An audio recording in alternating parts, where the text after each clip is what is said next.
The morning sun cast long shadows across the settlement of New Haven as Margaret Chin stepped onto her front porch, coffee mug in hand. At 73 years old, she had seen enough of life to know when something was wrong. The silence that greeted her was too complete, too heavy. Even the usual chatter of the communication arrays was absent. Margaret had been one of the first colonists to arrive on Kepler 442b 25 years ago. Back then, she was a retired military engineer with calloused hands and a sharp mind. Now, those same hands gripped her coffee mug as she surveyed the eerily quiet colony that had become her home. The settlement stretched before her in neat rows of prefabricated buildings and carefully tended gardens. 237 souls called New Haven home, including her daughter Sarah and her two grandchildren, Tommy and little Emma. They lived 3 blocks away in the residential sector, probably still sleeping peacefully, unaware that their world was about to change forever. Margaret's enhanced hearing picked up a sound that didn't belong. A low, rhythmic clicking that seemed to come from beyond the perimeter fence. She had heard similar sounds before during her service in the Titan Wars, but this was different, more coordinated, more intelligent. She stepped back inside her small home and moved to the wall panel that controlled her personal defense systems. Most colonists relied on the settlement's central security grid, but Margaret had always been the type to prepare for the worst. Her fingers danced across the holographic interface, activating sensors that had been dormant for years. The readings that appeared on her screen made her blood run cold. 50 distinct heat signatures were moving in a coordinated pattern around the colony's outer perimeter. Each signature was roughly humanoid, but larger, much larger than any known species in this sector of space. Margaret had read the reports about the creatures that inhabited this planet's wilderness areas. The colonial authority called them Vexhi, apex predators that hunted in packs and possessed intelligence levels that bordered on sapience. The official documentation stated that they avoided human settlements, preferring to hunt the smaller herbivores that grazed in the planet's vast grasslands. The documentation, Margaret realized as she watched the heat signatures converge on 3 points around the colony, was wrong. She activated her communication array and tried to reach the Colonial Defense Command. Static answered her. She tried the emergency frequency. More static. The creatures weren't just attacking. They had disabled the colony's communication systems with surgical precision. Margaret's military training kicked in as she assessed the situation. 50 hostiles in coordinated attack formation. Communication systems compromised. Civilian population unaware and unprepared. The colony's security force consisted of 12 lightly armed peacekeepers who were trained to handle human conflicts, not alien predators. She moved to her bedroom closet and pushed aside her winter coats to reveal a hidden panel. Behind it lay equipment she had hoped never to use again. Military-grade weapons, combat armor, and tactical gear that she had acquired through channels that weren't entirely legal but were certainly necessary. As she began suiting up in the powered armor that she had maintained religiously for the past 2 decades, Margaret's mind raced through possible scenarios. The Vexhi were intelligent enough to coordinate a communications blackout, which meant they understood human technology. They were attacking in broad daylight, which suggested they were confident in their abilities. And they outnumbered the colony's defenders by more than 4 to 1. The first explosion shattered the morning silence. Margaret's armor's heads-up display immediately tagged the source, the Eastern Gate. Through her enhanced optics, she could see smoke rising from what had been the main entrance to the colony. The Vexhi had breached the perimeter. She grabbed her weapons, a modified pulse rifle, 2 plasma pistols, and enough ammunition to fight a small war, and headed for the door. As she stepped outside, she could hear screams beginning to echo through the settlement. The colonists were waking up to their worst nightmare. Margaret's enhanced vision allowed her to see the attackers clearly for the first time. The Vexhi stood nearly 8 feet tall on powerful digitigrade legs. Their bodies were covered in chitinous armor that seemed to shift and adapt to their surroundings. Their heads were elongated and equipped with multiple sensory organs that gave them an almost insectoid appearance. Each creature carried what appeared to be biomechanical weapons that pulsed with organic energy. What struck Margaret most, however, was their coordination. They moved like a single organism, each individual perfectly aware of the other's positions and intentions. This wasn't just a pack hunt. It was a military operation. 3 Vexi appeared at the end of her street, their weapons raised, and their attention focused on a group of colonists who were running toward what they hoped was safety. Margaret didn't hesitate. She raised her pulse rifle and fired 3 precise shots. The energy bolts struck each creature's center mass, sending them tumbling to the ground. The sound of her weapon drew attention from both the fleeing colonists and the remaining attackers.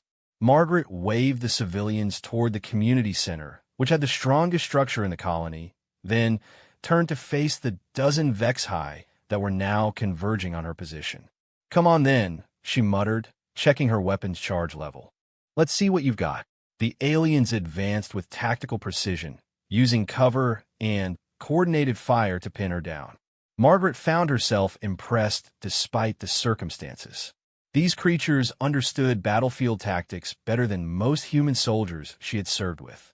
She used her armor's mobility systems to leap to the roof of a nearby building, gaining both elevation and a better field of fire. From this vantage point, she could see the full scope of the attack. The Vexi had divided into 3 groups, one attacking from the east, one from the north, and one from the south. They had left the western approach open, probably to funnel fleeing civilians into a killing zone they had prepared. Margaret's tactical display updated as she spotted more colonists in danger. A family with young children was trapped in their home by 4 Vexi. An elderly couple was hiding behind an overturned transport vehicle while 3 more creatures circled them. The colony's security forces were pinned down at the administration building, outgunned and overwhelmed. She made her decision. Margaret activated her armor's combat protocols and leaped from roof to roof, moving toward the trapped family first. Her enhanced strength allowed her to cover the distance quickly, while her armor's stealth systems masked her approach from the alien sensors. The first Vexi never saw her coming. Margaret landed behind it and drove her combat knife through what she hoped was a vital area. The creature's biomechanical weapon clattered to the ground as it collapsed. The second alien spun toward her, raising its weapon, but Margaret was already moving. She rolled under its line of fire and came up with both plasma pistols drawn. The twin energy blasts took the creature in what passed for its head, dropping it instantly. The remaining 2 Vexi tried to flank her, moving with the fluid coordination that marked their species. Margaret anticipated their tactics and used the family's home as cover, drawing the aliens away from the civilians. "Stay inside and barricade yourselves in the back room," she called to the family through their door. "I'll handle this." The running battle that followed took Margaret through 3 blocks of the residential sector. The Vexi were learning from each encounter, adapting their tactics to counter her advantages. They began using their bioweapons in ways she hadn't anticipated, creating energy nets designed to disable her armor systems. Margaret found herself forced to constantly evolve her own tactics. She used the settlement's infrastructure to her advantage, triggering emergency systems that created barriers and obstacles. She improvised weapons from civilian equipment, turning a construction laser into a devastating close-range weapon. By the time she had eliminated the immediate threat to the trapped family, Margaret realized that she had accounted for 8 of the attacking force. 42 remained, and they were regrouping for what appeared to be a final assault on the community center where most of the colonists had taken refuge. She paused to check her ammunition and assess the damage to her armor. Multiple impacts had depleted her defensive systems, and she was down to 30% power. Her weapons were still functional, but she was vastly outnumbered by an enemy that was proving to be both intelligent and adaptive. Margaret looked toward the community center, where she could see the remaining Vexi forming up for their attack. Inside that building were her daughter, her grandchildren, and 200 other people who were depending on her to keep them alive. She checked her weapons one more time, activated her armor's emergency power reserves, and began moving toward what would likely be her final battle. The Vexi had positioned themselves around the community center with military precision. Their bioweapons were aimed at every exit, and Margaret could see that they had some kind of heavy weapon that was designed to breach the building's reinforced walls. She studied their formation and smiled grimly. For all their intelligence and tactical awareness, the Vexi had made one crucial mistake. They had assumed that the threat would come from inside the building, not from behind their lines. Margaret began her approach, using every bit of stealth technology her armor possessed. She moved like a ghost through the settlement's shadows, getting closer to the alien formation with each careful step. The first indication the Vexi had that they were under attack came when their heavy weapon exploded in a brilliant flash of plasma fire. Margaret had targeted its power source with a precision shot from 200 meters away. The explosion took out 3 of the creatures and scattered the rest. Before they could regroup, Margaret was among them. What followed was not so much a battle as it was a demonstration of what a human being could accomplish when everything they loved was threatened. Margaret moved through the alien formation like a force of nature, her weapons speaking with deadly precision while her armor systems enhanced every movement. The Vexi tried to surround her, but Margaret refused to be pinned down. She used their own weapons against them, grabbing dropped bioguns and turning them on their former owners.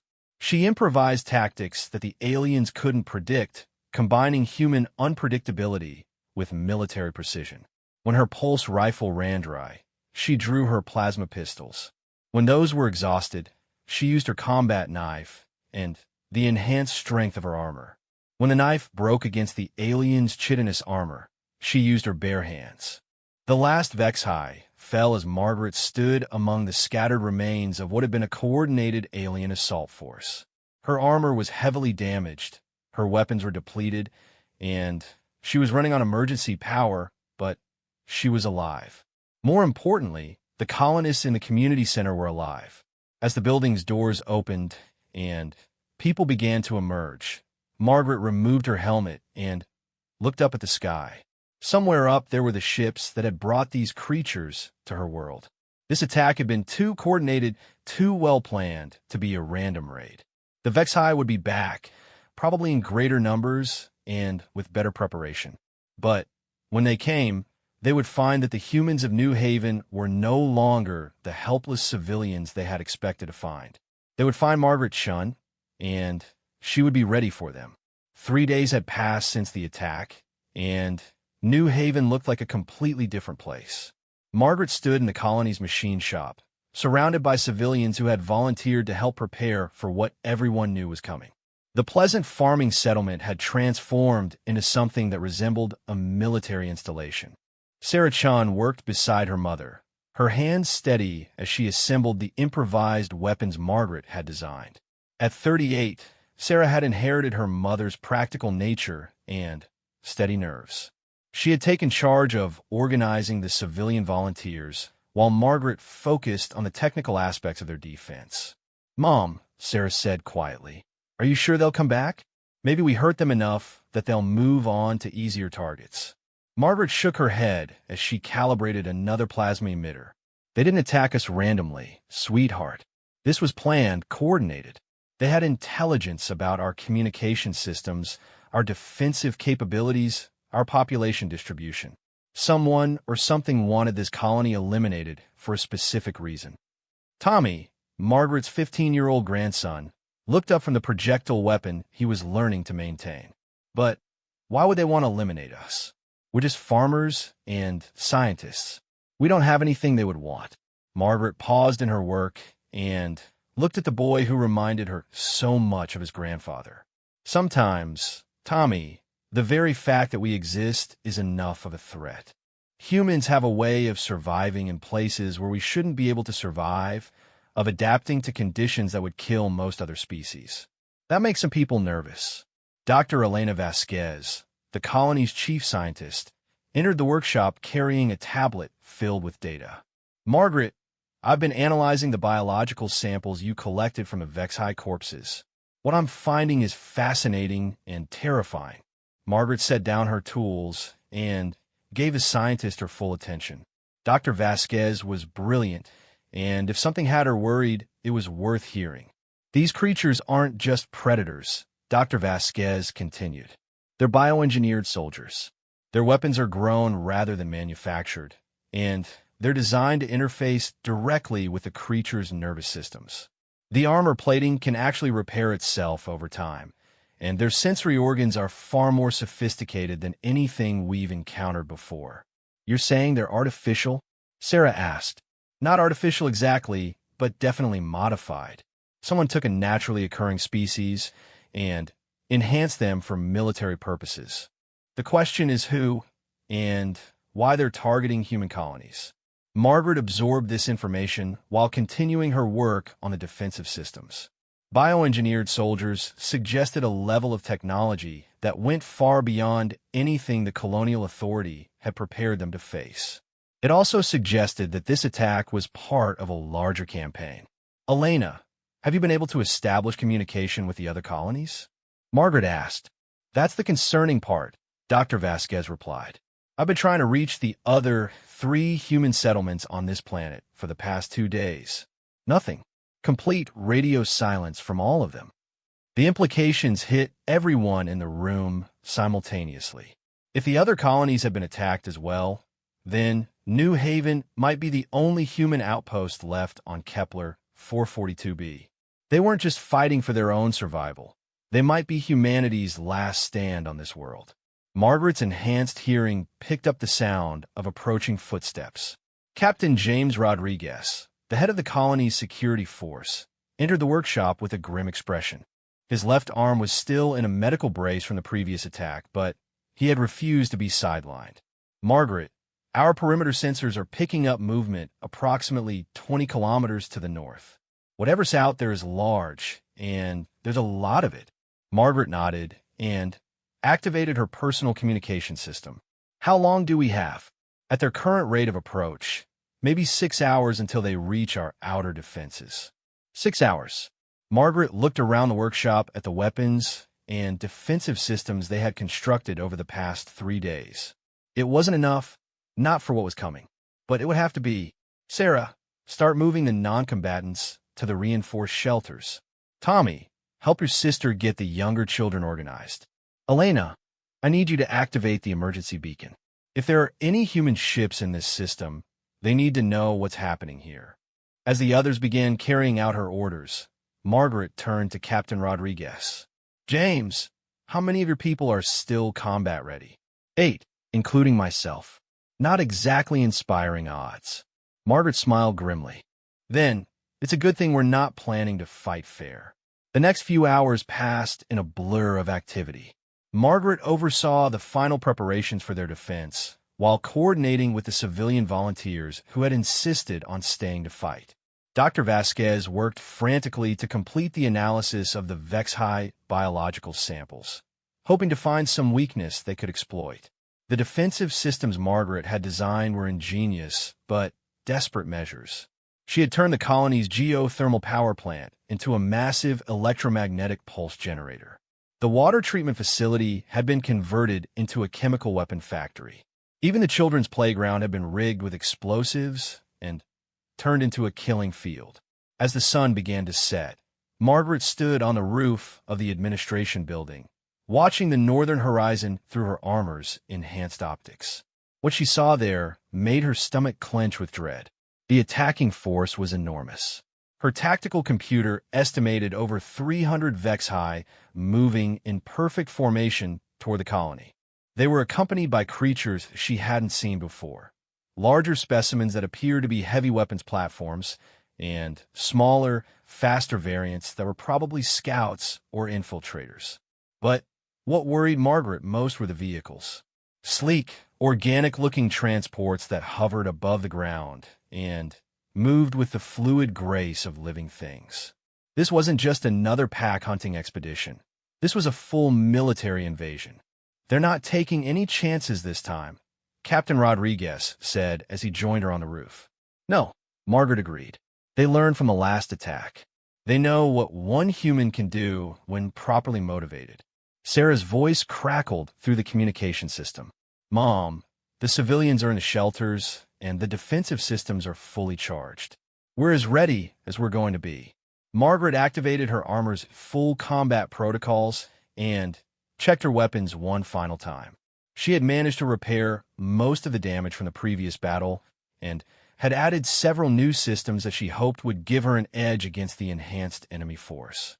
James, remember what we discussed. Let them commit fully to the attack before activating the EMP. We need to disable as many of their systems as possible in the first strike. Understood. Margaret. Captain Rodriguez paused, searching for the right words. What you're planning to do out there, it's suicide. Margaret looked at the man who had become both a colleague and a friend over the past 3 days. James, I'm 73 years old. I've lived a full life, seen my children grow up, held my grandchildren in my arms. If I die today, I die protecting everything that matters to me. That's not suicide. That's what humans do. The first probing attacks came as darkness fell. Small groups of the scout variants tested the colony's outer defenses, seeking weak points and gathering intelligence on the human defensive positions. Margaret allowed them to believe they were succeeding, letting them think that the humans were poorly prepared and easily overwhelmed. The main assault began at midnight. The Vexi came in 3 waves, each larger and more sophisticated than the last. The first wave consisted of standard infantry variants, the same type that had attacked 3 days earlier. They moved in coordinated formations, using their bioweapons to suppress the human defensive positions while seeking to establish footholds within the colony's perimeter. Margaret met them at the eastern gate. This time, she was ready for their tactics. Her armor had been modified with additional systems designed specifically to counter Vexi capabilities. Stealth dampeners prevented them from tracking her movement. Electromagnetic shields disrupted their bioweapons targeting systems. Enhanced mobility allowed her to strike and disappear before they could coordinate a response. The battle that followed was unlike anything the Vexi had encountered before. Margaret moved through their formations like a ghost, appearing suddenly to eliminate key targets before vanishing again into the shadows. She used the defensive system she had installed throughout the colony to create kill zones and funnel the attackers into prepared ambush sites. When the first wave was decimated, the second wave attacked immediately. These were the heavy weapons variants Margaret had observed earlier. They stood nearly 10 feet tall and carried biocannons that could punch through the colony's reinforced structures. Their armor was thicker, their coordination more sophisticated. Margaret adapted her tactics accordingly. She couldn't meet these creatures in direct combat, so she didn't try. Instead, she used speed and misdirection, striking at their sensory organs and mobility systems. She turned their own weapons against them, triggering explosive chain reactions that took out multiple targets simultaneously. The Vexi began to adapt to her tactics, but Margaret was adapting faster. She improvised weapons from damaged vehicles, turned civilian equipment into deadly traps, and used the colony's infrastructure in ways its designers had never intended. When the second wave finally broke and retreated, Margaret allowed herself a moment to assess the situation. Her armor was heavily damaged, her ammunition was running low, and she was operating on emergency power. But the colony still stood, and the civilians were still alive. The third wave was different. These Vexi moved with a precision and intelligence that marked them as commanders or specialists. They were fewer in number, but far more dangerous. They had studied her tactics during the previous 2 engagements and had developed countermeasures. They attacked from multiple directions simultaneously, using coordinated fire to pin her down while specialist units moved to flank her position. They had learned to anticipate her mobility, placing suppression fire where she was likely to appear rather than where she had been. For the first time since the attacks began, Margaret found herself on the defensive. The running battle that followed took her through every sector of the colony. The Vexi pressed their attack relentlessly, using their superior numbers and coordination to gradually wear down her defenses. They seemed to know exactly where the colony's critical systems were located and focused their attacks on those points. Margaret realized that they weren't just trying to eliminate her. They were trying to capture the colony intact. That suggested they had plans for this place that went beyond simple destruction. As her armor's power levels dropped to critical levels and her last weapon ran dry, Margaret made a decision that would have consequences far beyond the current battle. She activated the colony's geothermal power plant and began channeling all of its energy into the electromagnetic pulse generator she had constructed. The resulting EMP blast disabled every piece of electronic equipment within 50 kilometers, including the Vexi bioweapons and vehicles. It also disabled Margaret's armor and most of the colony's infrastructure. But it leveled the playing field. In the sudden darkness that followed the pulse, Margaret and the surviving Vexi found themselves reduced to the most primitive form of combat. No advanced weapons, no electronic systems, no technological advantages. Just human determination against alien evolution. What followed was the kind of battle that legends are made of, armed with nothing more than a combat knife and the enhanced strength that remained from her armor's mechanical systems. Margaret faced down nearly a dozen Vexi in hand-to-hand combat. She moved through the darkened colony like an avenging spirit, using every trick she had learned in 7 decades of life and 3 decades of military service. When the sun rose on the second day of battle, Margaret stood alone among the bodies of her enemies. The colony of New Haven was silent except for the gentle hum of backup power systems beginning to come online. As the shelter doors opened and the colonists began to emerge, they found their defender standing in the center of their settlement, battered and exhausted but alive. Around her lay the evidence of a battle that would be remembered for generations.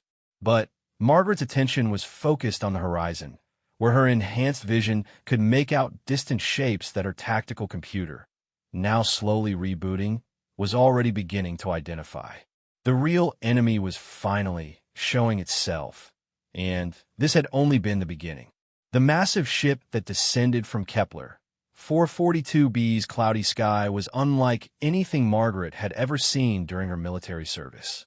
It was enormous, easily the size of a small city, and its hull seemed to shift and flow like living tissue. Biomechanical technology on a scale that defied human understanding. Margaret stood in the center of New Haven's main square, her damaged armor barely holding together, watching as the vessel settled into a hover pattern approximately 1 kilometer above the colony. Around her, the surviving colonists huddled in whatever shelter they could find, terrified of what this new development might bring. Dr. Elena Vasquez approached carefully, her portable scanner in hand. "Margaret, I'm reading massive energy signatures from that ship. It's not just large, it's incredibly advanced. The power output alone suggests technology that's centuries beyond anything in our databases." Margaret nodded grimly as she studied the alien vessel through her armor's partially functional optics. "Elena, do you still have access to the colonial archives?" "Some of them." "What?" "I need you to search for any references to bioship technology, species that use organic engineering, or any intelligence reports about non-human civilizations in this sector." Dr. Vasquez began working with her scanner while Margaret continued to observe the ship above them. Something about its design nagged at her memory. She had seen similar patterns before, but not in person. In classified briefings, perhaps, or intelligence reports that were above her clearance level at the time. Sarah approached her mother cautiously, little Emma held tightly in her arms. Tommy walked beside them, trying to project courage while clearly terrified by the massive ship hovering overhead. "Mom," Sarah said quietly, "what do we do now?" Before Margaret could answer, the ship above them began to emit a low, harmonic sound that seemed to resonate through the ground beneath their feet. The air around the colony shimmered, and suddenly, the ship was projecting a holographic image directly into the square where they stood. The figure that appeared was humanoid, but clearly not human. It stood nearly 7 feet tall, with elongated limbs and pale, almost translucent skin. Its head was larger than a human's, with eyes that seemed to hold an intelligence both ancient and calculating. When it spoke, its words were translated into perfect English by some kind of universal communication system. "Humans of New Haven," the figure said, its voice carrying an undertone of authority that was unmistakable. "I am Executor Kethvar of the Hegemony Council.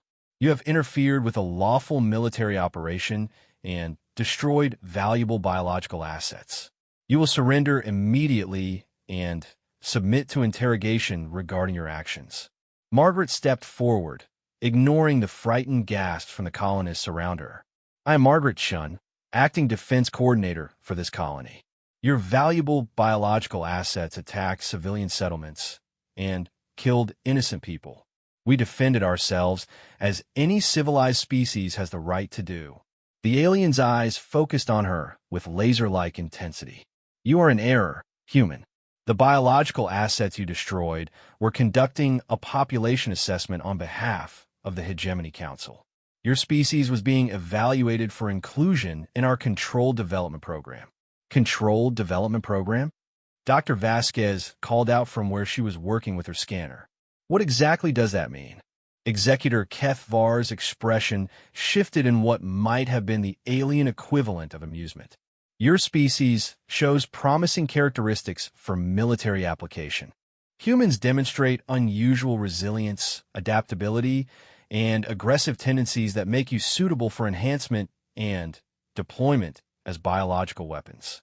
The assessment operations were designed to evaluate your combat potential under controlled conditions."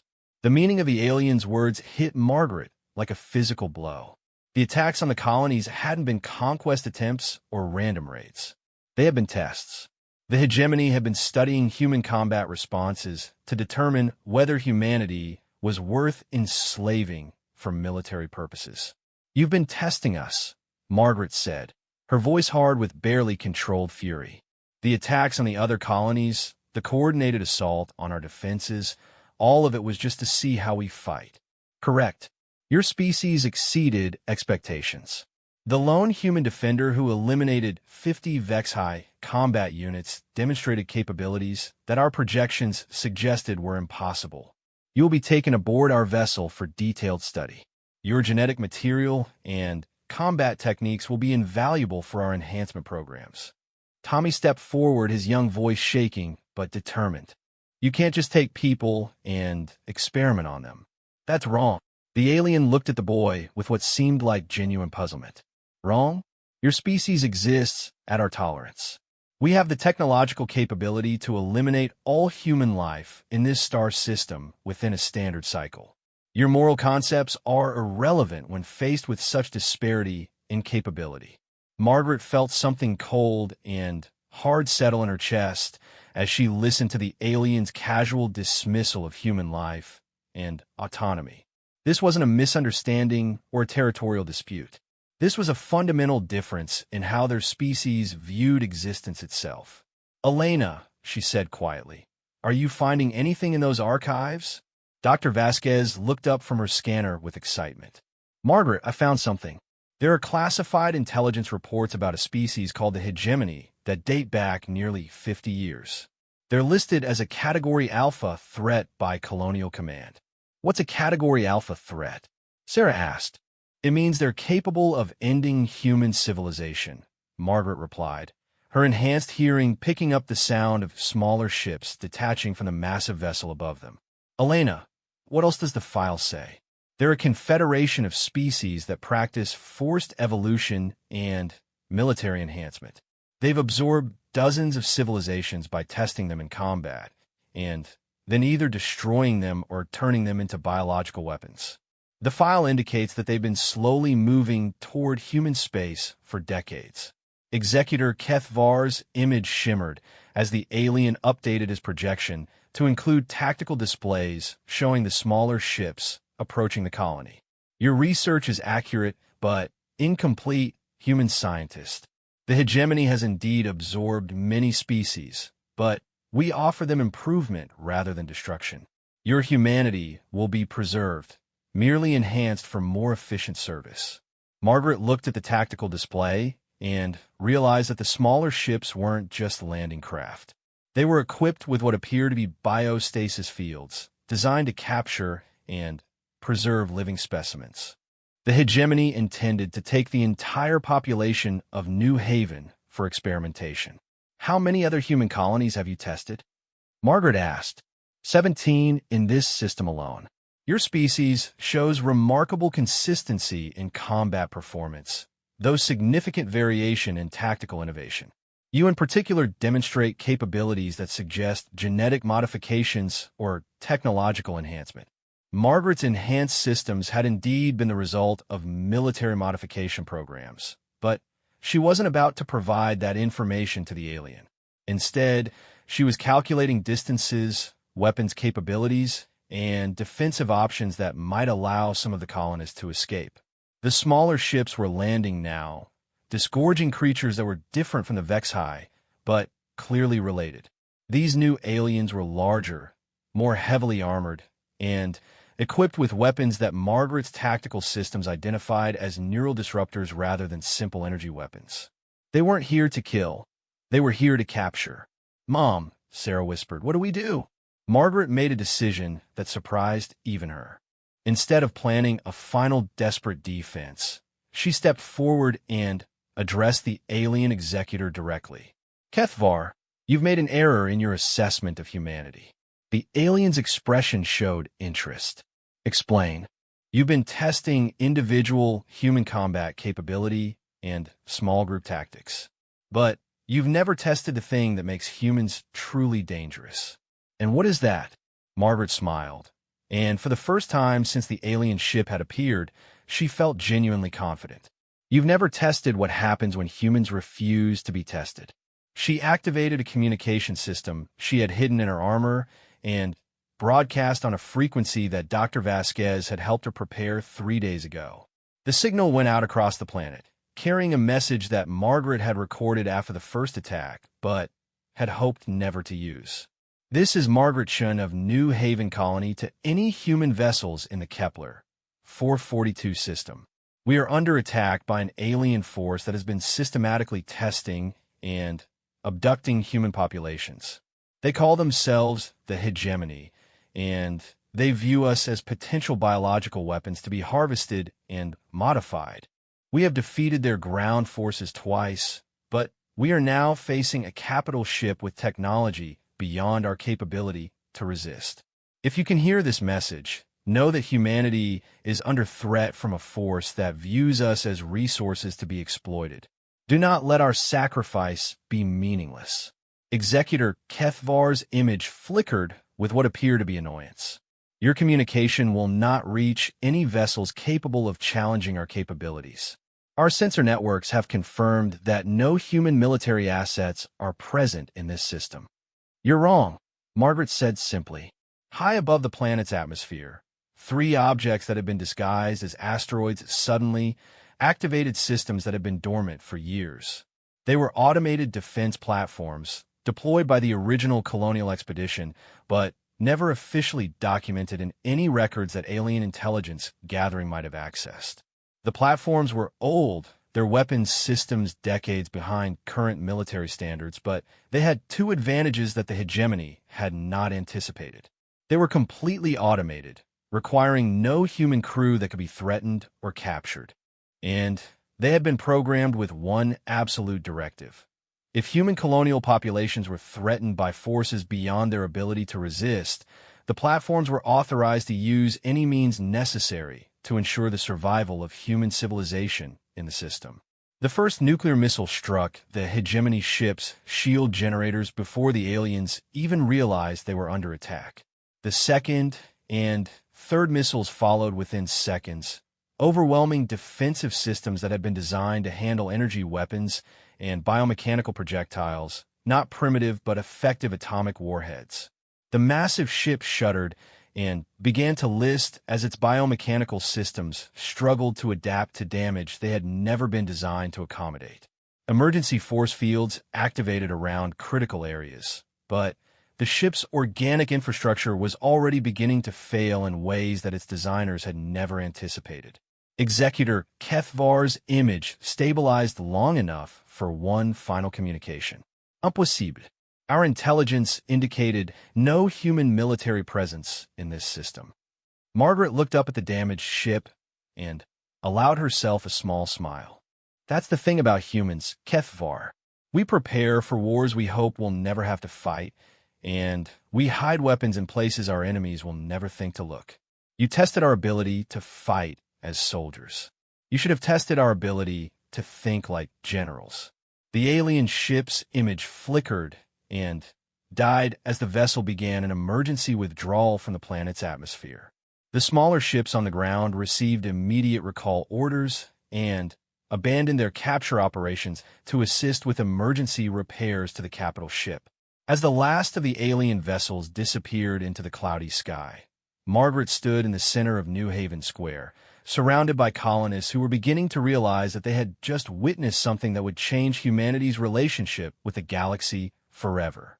But Margaret's attention was already focused on the next challenge. The hegemony would be back, probably with a much larger force and a better understanding of human capabilities. And when they came, they would find that the humans of Kepler 442b had used their time wisely. The testing phase was over. Now the real war would begin. 6 months had passed since the hegemony's first retreat, and Kepler 442b had transformed from a quiet agricultural colony into the most heavily fortified world in human space. Margaret stood in the command center that had been built deep beneath New Haven, watching holographic displays that showed defensive positions scattered across the planet's surface. The colonial population had grown from 237 to over 15,000 as refugees from other systems, and military personnel had arrived to reinforce what was now being called humanity's first line of defense. Margaret had been given the official rank of general, though she still preferred to be called simply Margaret by the people who served under her command. Dr. Elena Vasquez entered the command center carrying a tablet filled with data that would determine the course of the coming battle. Over the past 6 months, she had become humanity's leading expert on hegemony biotechnology, studying the remains of the Vexi and other alien systems they had captured. Margaret, long-range sensors are picking up massive energy signatures at the edge of the system. It's not just one ship this time. We're looking at what appears to be an entire invasion fleet. Margaret nodded grimly as she studied the tactical displays. Her enhanced systems have been upgraded significantly over the past months, allowing her to process information and coordinate defensive operations on a scale that would have been impossible for an unmodified human. The same technology that had made her an effective individual combatant now made her an exceptional military commander. How many ships, Elena? Preliminary count suggests 47 major vessels, with hundreds of smaller support craft. The energy signatures indicate that several of the larger ships are the size of the one we fought before. Margaret, this isn't just an invasion force. This is enough firepower to sterilize the entire planet. Tommy, now 16 and serving as one of Margaret's communication specialists, looked up from his console with worry clear in his young eyes. Grandmother, our defensive satellites only have enough nuclear missiles for maybe 6 or 8 capital ships. How do we fight that many? Margaret studied the display showing the approaching fleet and smiled with the confidence of someone who had spent 6 months preparing for exactly this scenario. Tommy, remember what I taught you about human military doctrine. We don't fight 47 ships. We make 47 ships fight us, one at a time, in conditions that favor our capabilities. Sarah approached from her position at the strategic planning station. Over the past months, she had proven to have inherited her mother's tactical brilliance, developing into one of the most capable military planners in the human defense force. Mom, the minefields are in position, and the orbital platforms have been moved to their designated coordinates. But even with all our preparations, we're still vastly outnumbered. Numbers are only an advantage if you can bring them to bear effectively, Margaret replied. Elena, what did your analysis of the hegemony command structure reveal? Dr. Vasquez activated her tablet and projected the information onto the main display. Their entire military doctrine is based on biological hierarchy and pheromone-based communication. They coordinate through chemical signals that are transmitted between ships and ground forces. If we can disrupt those signals, we can turn their coordination into chaos, Margaret finished. How's the chemical warfare research progressing? Dr. Park's team has developed a compound that should interfere with hegemony pheromone receptors. We've managed to synthesize enough to deploy through atmospheric dispersal systems, but we'll only get one chance. Once they adapt to the compound, it won't work again. Margaret turned to address the other officers in the command center. These were people who had come from across human space to participate in what everyone knew was a crucial battle for humanity's survival. Some were career military officers. Others were civilian volunteers who had learned warfare out of necessity. All of them were ready to fight for the future of their species. Ladies and gentlemen, we've had 6 months to prepare for this moment.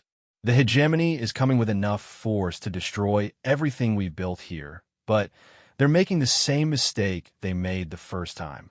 They're underestimating what humans can accomplish when we refuse to accept defeat. Captain James Rodriguez, now serving as Margaret's tactical coordinator, activated the planetary defense grid. All defensive positions report ready, General. The civilian population has been evacuated to the deep shelters, and all non-essential personnel have been withdrawn from the surface installations. Margaret looked around the command center at the faces of people who had become her extended family over the past months. These weren't just soldiers. They were representatives of humanity's refusal to be enslaved or eliminated by forces that viewed them as resources to be exploited. The hegemony tested us to see if we were worth enslaving, Margaret said. Today, we're going to show them what free humans can accomplish. This isn't just about defending one planet. This is about proving that humanity will not be conquered by anyone, regardless of their technological advantages. The first phase of the battle began as the hegemony fleet entered the outer system. Margaret's defensive strategy relied on making the aliens fight their way through layer after layer of prepared positions, each designed to extract the maximum cost for their advance while providing intelligence about their capabilities and tactics. The automated defense platforms that had surprised the hegemony during their first visit were now supported by dozens of similar systems, hidden throughout the asteroid belt and disguised as natural phenomena. As the alien fleet approached, these platforms began launching coordinated attacks designed not to destroy the enemy's ships, but to force them to reveal their defensive capabilities. Margaret watched the tactical display as nuclear missiles impacted against alien shielding systems that were more advanced than anything humanity had encountered before. But the attacks served their purpose. The hegemony was forced to activate defensive protocols that revealed the signatures of their technology to human sensors. Elena, are you getting good readings on their shield frequencies? Excellent data. It looks like their defenses are optimized against energy weapons and biological attacks, but they're less effective against kinetic projectiles and electromagnetic pulses. Tommy, signal the second wave platforms. Authorization code Delta 77. The second phase of the attack came from platforms that had been positioned closer to the planet, armed with kinetic projectiles rather than nuclear warheads. Tungsten rods accelerated to relativistic velocities, struck the alien ships' shields with force that their designers had never anticipated. The hegemony fleet began to adapt, adjusting their defensive systems to counter the kinetic attacks, but this left them vulnerable to the third wave of human weapons. Electromagnetic pulse generators that overloaded their biomechanical systems in ways that pure energy attacks could not achieve. Executor Kethvar's image appeared in the command center as the alien fleet regrouped from the multiple attacks. The alien's expression showed a combination of annoyance and what might have been respect. Human Margaret Shun, your defensive preparations exceed our projections. However, you have merely delayed the inevitable. Our fleet contains sufficient firepower to reduce your planet to molten slag. Surrender now, and we will preserve your population for enhancement and integration into hegemony forces. Margaret stepped into the communication field, her enhanced armor gleaming under the command center's lights. Kethvar, you're still making the same mistake you made 6 months ago. You're thinking like a conqueror when you should be thinking like a student. Explain. You came here to test humanity's military capabilities. Congratulations, you've succeeded. But the test isn't over yet. Margaret activated a command sequence that she had hoped never to use. Throughout the Kepler 442 system, human installations that had been disguised as mining operations and research stations suddenly revealed their true nature. The humans hadn't been building defenses for 6 months. They'd been building weapons. The massive particle beam that erupted from the planet's surface was powered by the colony's entire geothermal grid, channeled through a focusing system that Dr. Vasquez had designed using principles learned from studying hegemony technology. The beam struck the alien fleet's flagship with force equivalent to a small star, overloading its shields and sending secondary explosions throughout its biomechanical hull. Impossible, Executor Kethvar transmitted as the ship's systems began to fail. No human installation could generate such power levels. That's the thing about humans, Kethvar. We've always been good at hiding our capabilities until the moment we need them. The particle beam was followed by a barrage of weapons that the hegemony had never encountered before. Human engineering had always excelled at finding ways to turn peaceful technologies into instruments of war, and 6 months of preparation had produced innovations that surprised even Margaret.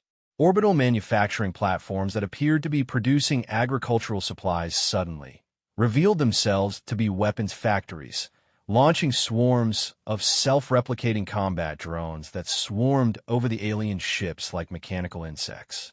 Mining laser arrays were revealed to be components of a planet-wide defense grid capable of focusing stellar-level energy into precise targeting beams.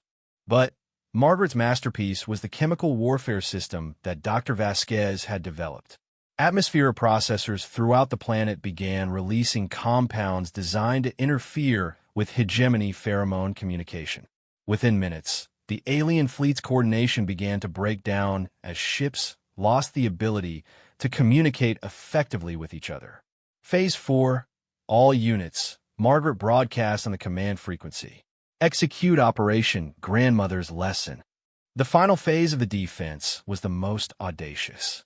Human ships that had been hidden throughout the system suddenly activated, revealing that humanity hadn't been passively waiting for the hegemony to attack. They had been positioning assets for a coordinated counteroffensive. These weren't the heavy warships that the hegemony expected to face. They were fast, small vessels designed around human advantages, unpredictability, adaptability, and the willingness to take risks that other species would consider insane. Each ship was crewed by volunteers who had trained for months to execute tactics that no alien strategist could anticipate. The human ships swarmed through the hegemony fleet like fighters attacking bombers, using speed and maneuverability to avoid the aliens' heavy weapons while striking at critical systems with precision attacks. They targeted communication nodes, power distribution systems, and command centers, gradually reducing the alien fleet's effectiveness through coordinated sabotage. Executor Kethvar's final transmission came from an escape pod as his flagship collapsed in on itself, its biomechanical systems fatally compromised. Human Margaret Shun, this engagement is concluded, but the Hegemony Council will not tolerate this level of resistance. We will return with forces sufficient to eliminate all human life in this sector of the galaxy. Margaret looked at the tactical display, showing the retreating remnants of what had been the most powerful military force in this part of the galaxy. Only 7 alien ships had survived the battle in condition to make the journey back to hegemony space. The rest had been destroyed or so heavily damaged that they would require months of repair. "I hope they do come back," Margaret replied to the fleeing executor. "Next time, we'll be ready for them." As the last alien ship disappeared into hyperspace, Margaret stood in the command center, surrounded by people who had just participated in humanity's greatest military victory. But she wasn't thinking about celebration. She was already planning for the larger war that was sure to follow. The hegemony had tested humanity and found them worthy of respect. Now they would test humanity's resolve to remain free, and Margaret intended to make sure that test had only one possible outcome. Tommy looked up from his communication console with excitement. "Grandmother, we're receiving messages from across human space.